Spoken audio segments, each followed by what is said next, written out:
realizations.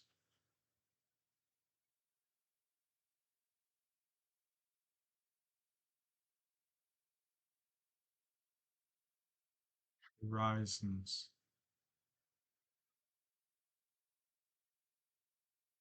Real is always happening.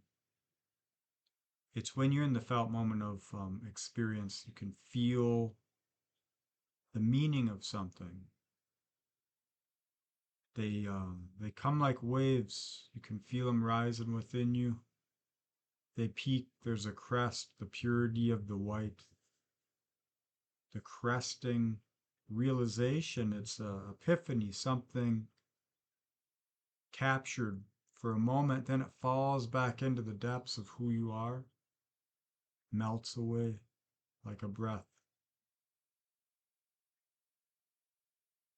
You felt a glimmer of something, a truth, an understanding, a new perspective, perhaps. Shortly after you realized something else, you realized you released something, something died, something changed. That was part of the process of whatever rose within you.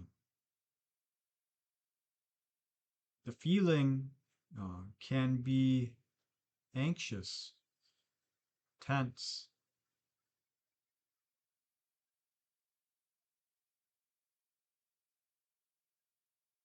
tearing.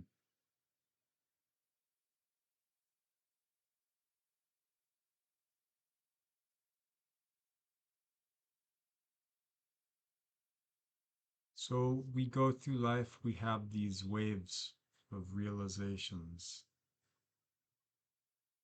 the real eyes.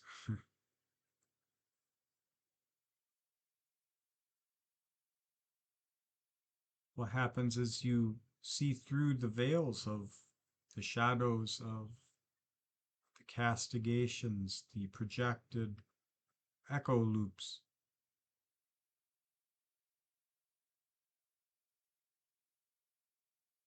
That's why going into nature or just taking time away from the grind and witnessing life happen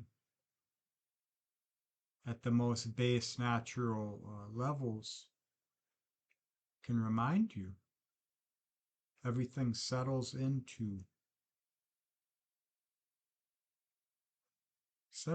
the truth, whatever that might be. We can call it the ineffable. The void then grows anew.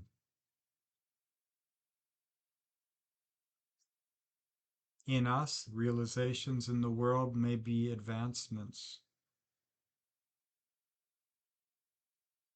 or just simply changes, because there's generally a lot of things pinned to these changes which balance it out with the pros and the cons, the pluses and the minuses. The one static constant, which is part of this dynamic, is it's reciprocal of us, like to like.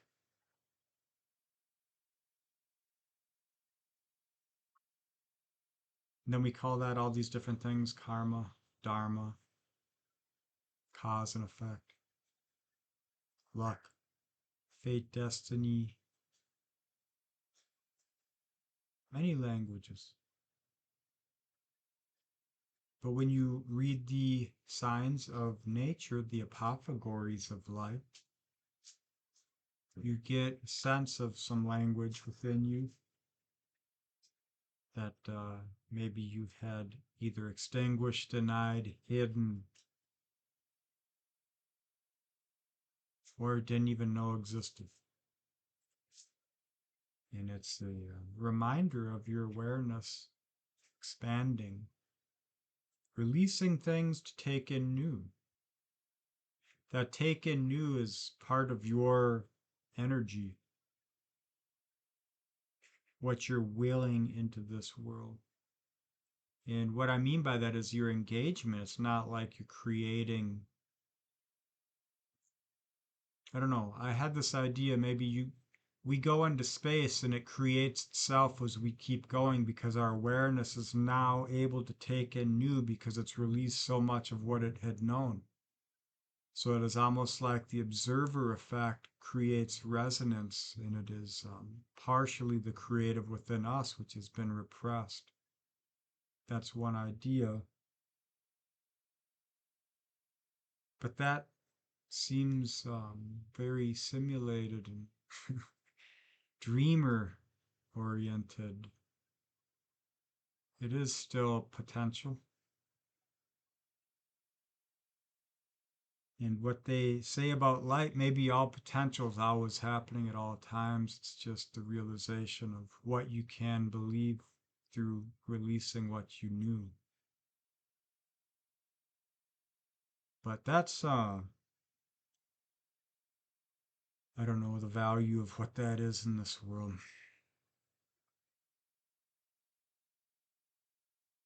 So, realizations of meaning.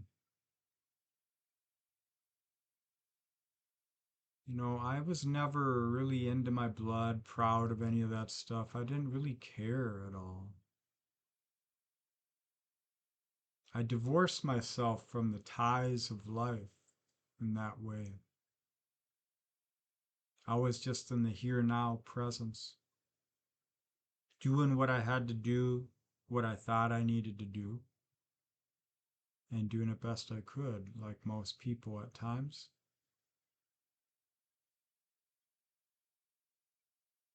So doing this, the natural cannibalization of this self, which happens to all of us if we don't deny. I feel the denial is what feeds Wendigo or Wendigo in a person, the hungry ghost. It's systemized through echo response to trauma loop cultures and civilizations, which creates strange energy, strange spirit. So cannibalizing the self, figuring out what you are and what you aren't, you know. Experiences, they hand us this title, this energy, and it says this is who you are, and you accept it or you fight it. And when you fight it, sometimes it looks um, like an outward conquering of the world, and sometimes it looks like a destruction of the self. And sometimes it's both those things.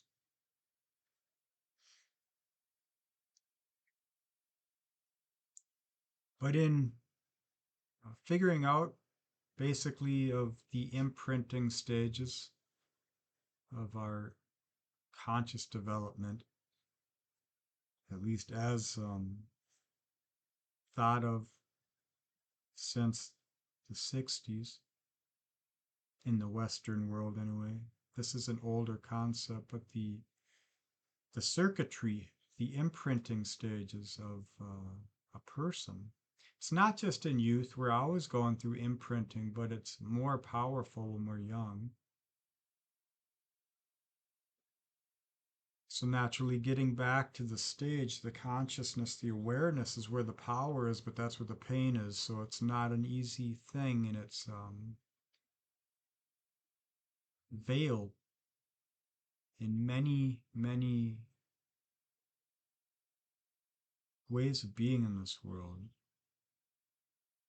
The layers of time, created habits and structures and modes of thinking being associated, energies holding, personas, the shields, the survival mechanisms, all these genius things which arise within you for protection.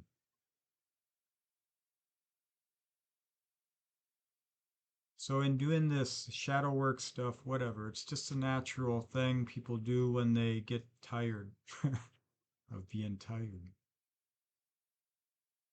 I figured the meaning for what I was doing was to honor the wounds I held when I was young. I was told basically that I was worthless, shown it repeatedly in life. And I didn't realize what it was. I didn't hold it like that. I didn't know what it was. I just thought I was worthless. Every time I tried to shine, it backfired. So I learned intention and ignorance, envy and intrigue, all these different things. And I realized people hold demons, and demons, they come out and they help you to grow by demonizing you, to let you know there's a polarity to what that darkness is, and only you can hold it.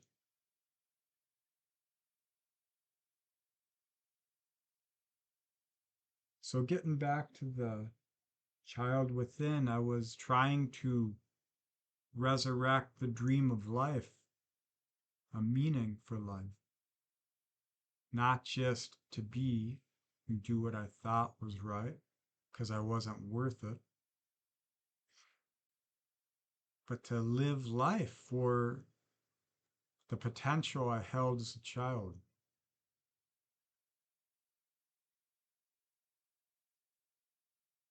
You know, everyone has so much power and potential in them. And then the coursework of life is trying to figure out what that was through releasing the labels and finding the feeling somehow. And that's a cultivation. I feel that's one worth having. So I realize there's meaning in that, at least for the child that I used to be. Then I realized that every ancestor that ever lived before me had these children within them. And there's these dreams and potentials that they didn't live up, most likely. Maybe they had more obligations, harsher circumstances. So there's a lot of dead dreams in our bloodline, these ancestral spirit. All the potential, they've saved the potential for you to uplift and change whatever that resonance is. So that's what I kind of felt like for me. Maybe I could live better for not just me, but for what they couldn't do. Maybe I have more opportunity than they did. So that kind of energy, that's how I connect to my ancestors. It's in the handed down fire, the potential to make the best of my life. Whatever that is, I'm figuring it out as I go. Then I realized I have to actually live that way for my kids, my daughters, the people I care about, to be as authentic as I can, going towards what feels like it is the right um, way to be in this world. It's not an easy thing. It's strange. Doesn't really sound all that exciting to most people, I'm sure.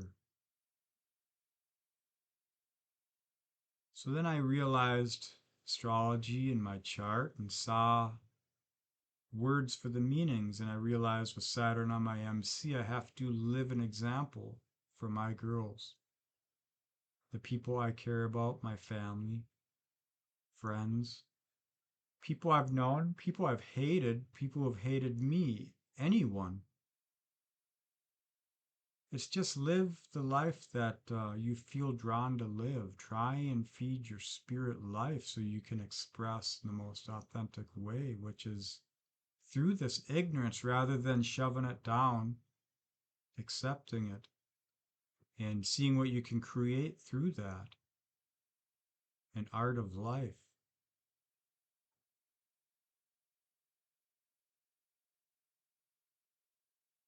So that was just a message kind of from the ancestors.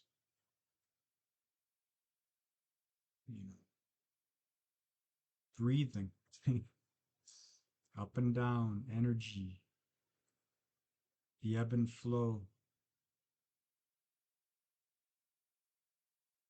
All right, well, thanks for watching, listening, and being.